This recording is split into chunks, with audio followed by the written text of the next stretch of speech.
Brentwood is the ultimate nepo baby neighborhood in Los Angeles. And in today's video, we'll be talking about what it's really like to live here. But if this is your first time on my channel, welcome. My name is Mona and I'm a real estate agent here in Los Angeles. On my channel, we talk about all things real estate and lifestyle here in LA. In today's video, we'll be talking about what it's really like to live in Brentwood, including the pros, the cons, the real estate market, and this is really exciting. Sneak peek, we do have mega mansions in Brentwood. You don't want to miss this part. And more, so let's get into it. Now, starting off with the location, it is truly prime, you guys. When it comes to the location itself, because in real estate, we always say location, location, location, Brentwood gets a 10 out of 10 in my book. Why? First of all, this suburban neighborhood has so many great amenities, but you're also centrally located from other great parts of LA. So you have access, like if you wanted to head over to Santa Monica for a nice beach day, you can get there in about 20 minutes or so. If you want to head over to Beverly Hills for some more high-end dining, shopping, you can get there in about 20 or 30 minutes, give or take. And then you're also neighbors with Westwood, not to be confused with Brentwood, because I know Westwood, Brentwood, are they different? Yes, they are completely different. Brentwood is nepo baby neighborhood. Westwood is where UCLA is located, and you have some nice condos on the Wilshire corridor. We will talk about that in a future video, as well as Santa Monica, so make sure you subscribe. I'm basically gonna do a video on all these cities and neighborhoods to break down how they're different. Because when we say LA is diverse, we mean the fact that each neighborhood and city completely different. The amenities, the lifestyle, the demographic, the real estate market. So that is why I have this whole series in the first place. Now, speaking of the demographic, I feel Brentwood really has a mix of all age groups, right? You'll see young families, you'll see older families, you can even see single people too, but it is going to be more of a suburban neighborhood, although the amenities here are honestly amazing. Now, when it comes to the amenities, Brentwood does not disappoint in this department. First up, you have the iconic Brentwood Country Club. Now, rumor has it, in order to become a member, you have to be invited. And if they do accept you, you're gonna have to pay a hefty initiation fee of $200,000 or somewhere in that range. We really don't know because that's how exclusive and private they are with these country clubs. And honestly, being a member at these country clubs is not just about playing golf. It's about the status symbol itself of being a member there. But you are going to have other amenities that are a lot more accessible, regardless if you actually live in Brentwood or not, like the iconic Brentwood Country Mart. This is such a cute Los Angeles staple. Definitely check it out if you've never been before. You're gonna have shops, restaurants, cafes. They have this really cute library, and they have this place called Farm Shop. It honestly kind of reminds me of Erewhon because you do not have an Erewhon in Brentwood. You have an Erewhon in Santa Monica, and then you have an Erewhon in Beverly Hills, but you do not have an Erewhon in Brentwood. I'm so serious when I say this, but I just kind of want to paint a picture for you guys. But Farm Shop does feel like Erewhon. If you've ever been to Erewhon, it's a high-end grocery store. I call it like Whole Foods on steroids. You have a hot bar, which is really the only reason why I go to Erewhon. I'm not grocery shopping there. I just get some snacks, go to the hot bar, or I go to the tonic bar where you can get iced lattes, smoothies, green juices, maybe grab a muffin with your latte. You know what I mean? So Farm Shop has that similar feel to it, except for it's more of a sit-down restaurant where the waiter comes up to you, you order the food, you sit at the bar. They have a little cafe section where you can get an iced latte to go, or at least last time I went a couple months ago, that's how it was, maybe a change. And then you also have food you can grab and go. You want to take a salad with you. You want to get some chocolate, some snacks, some cheese. It has a mini Erewhon feel to it. It's your local Brentwood Erewhon. And then next to it, you're gonna have one of my favorite cafes. It's a perfect brunch spot. It's called Parakeet Cafe, and they do have one in Beverly Hills. I talked about it in my Beverly Hills video because that's how much I love Parakeet Cafe. Not sponsored, just my personal favorite brunch spot as an almond daughter. They have gluten-free vegan charcoal waffles that are so good, you guys. They have so many yummy, healthy. I mean, I'm just like a little hesitant when I say healthy because if you're not actually cooking it, you don't really know what they're doing 100%, but I mean, out of all the brunch spots, I think it's a lot cleaner and I feel better eating that type of stuff. So they have really yummy like pastries and like breakfast and lunch and like, smoothies, like really cute brunch spot. And they recently opened up a Great White here in Brentwood. It's also a really another popular brunch spot here in LA. They have a location in West Hollywood and Venice. And then you have other great popular spots that you'll see throughout LA, like Pizzana and Sugarfish here in Brentwood, especially on the San Vicente Boulevard. You'll also have some more local spots. Like they recently opened up this coffee shop here in Brentwood, and they also have this really popular high-end restaurant in Brentwood. It is a great local spot, and you have so many more great restaurants. Like you have Planta here in Brentwood. Although me personally, I prefer the one in Marina Del Rey because what's better than having vegan sushi in Marina Del Rey when you have views of the marina, especially during sunset? 10 out of 10. Great experience if you haven't done so already. And if you guys haven't used the app called In Kind, if you pay on the app, you'll get $25 off your first meal of 50 or more, regardless if you go to Planta, the Great White, Pizzana, or whatever other restaurants are on here.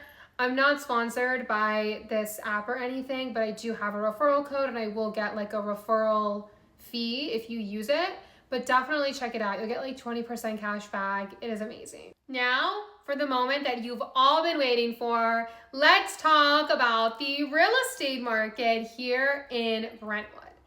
Now, Brentwood is home to some of the most incredible estates that you have seen. That being said, you're still gonna have a good amount of condos for sale. So let's talk about the condo market first. Right now that I'm filming this video, the least expensive condo on the market right now is going to be this condo. But the most expensive condo on the market, this is interesting, is going to be this house at the Encore at Brentwood. I'm gonna refer to this as a loft for today's video, and I'm gonna explain why this home that appears to be detached is considered a condo. So you have this community called the Encore at Brentwood. It is a condo building. Now you have great amenities, right? You have like the pool, you have the gym. You are going to have this detached house within the community. So it's not part of like the condo part. It's not gonna have any shared wall. It's gonna be its own like standalone house, but it's in this community. So you get the amenities, you know, you pay the HOA, you live here, but you're detached. You don't share walls with anyone. So it's really interesting. Like I've never seen anything like this before. And I've actually been to this building in person back in December of 2024. So that was like 6 months ago from the time I'm filming this video. I actually went to this building in person and I toured a few of the condos, including the standalone house. So if you want a tour of it, I'm gonna link it in the description below. I also toured other units in this building as well. So you can get an idea and you can do like a virtual tour with me if you like. Now you're going to have a few condos for sale in this building. So you have this condo right now, which is gonna be the least expensive at the Encore at Brentwood. Now, when it comes to the single family homes, right now that I'm filming this video, the least expensive home on the market right now is gonna be this home that's actually located in a gated community.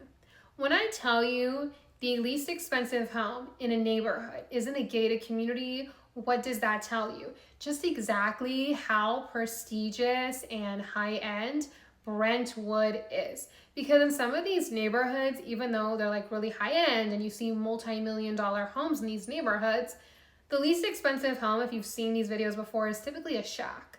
So seeing a beautiful home like this, absolutely incredible. Now, the most expensive home on the market right now in Brentwood is going to be this mega mansion. Welcome to the Getty. This $60 million estate features about 15,000 square feet of interior space.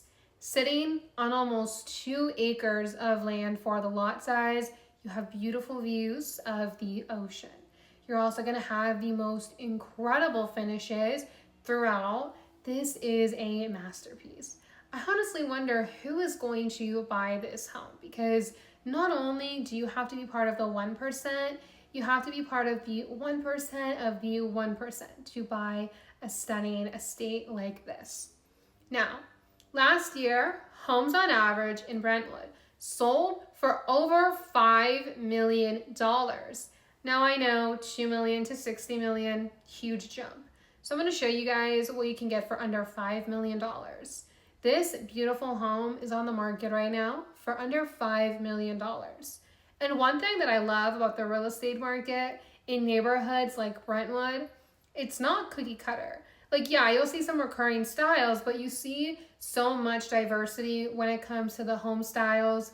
You really have some beautiful homes here, and the real estate is honestly just incredible. Like this mid-century modern masterpiece, it's absolutely stunning, and you can kind of see subtle views of the ocean, which we love. Okay, now that we talked about all the fun stuff, let's talk about the downsides that come from living in Brentwood. I only have 2 for you. The first one is going to be pressure to keep up. Now, this really just depends on you as a person and then also who you hang out with, because this is not applicable for everyone. It just really depends. But there can be this like pressure to keep up, which I feel is applicable in a lot of suburban neighborhoods. Like, oh, me and my husband spent $500,000 on a remodel. You know, we imported these tiles from Morocco, and, you know, we're sending the kids to private school, and we're going to go to our 5th vacation home in Aspen because we're just so stressed right now. And then, you know, oh, you send your kids to public school? Wow, that's interesting. You know, like you can have this type of attitude and energy here. But this is something, again, I feel you're going to see. You'll see it in Calabasas. You'll see it in other neighborhoods. You'll really just see it everywhere, but it's something I have to be honest about. I feel this energy is definitely applicable for some people in the area, and it might influence you if you're someone who like gets easily influenced and you care a lot what like other people think. The second thing is going to be lack of nightlife. I think Brentwood has really great amenities. I feel like they're very like wholesome, like brunch, cafes, restaurants, workout studios, spas. You really don't have a lot of nightlife. Me personally, I love this because you're close to the nightlife. Like if you want to go to nice restaurants in Beverly Hills, West Hollywood, Santa Monica, Venice, Marina del Rey, you're not too far away. And then you get to come home to like your nice suburban neighborhood that has great amenities. And I feel Brentwood is safer. It's cleaner. I have never felt unsafe in Brentwood. I also don't think I've seen a lot of homeless people in Brentwood. Not to say that crime and homelessness are correlated with each other. We don't want to discriminate against people. But I do think that, you know, Brentwood doesn't really have a lot of nightlife amenities. You'll see more of that like in West Hollywood, Beverly Hills, and Santa Monica. Anyways, all in all, I love Brentwood. I think it is a great neighborhood, and I would recommend living here just from like a personal standpoint. I hope you guys found this video to be helpful. If you did, please give it a huge thumbs up. If you have any questions, comments, concerns, let me know in the comment section below. Would you consider moving to Brentwood? And if you want to see more videos like this, make sure you subscribe, and I'll see you guys in my next video. Bye!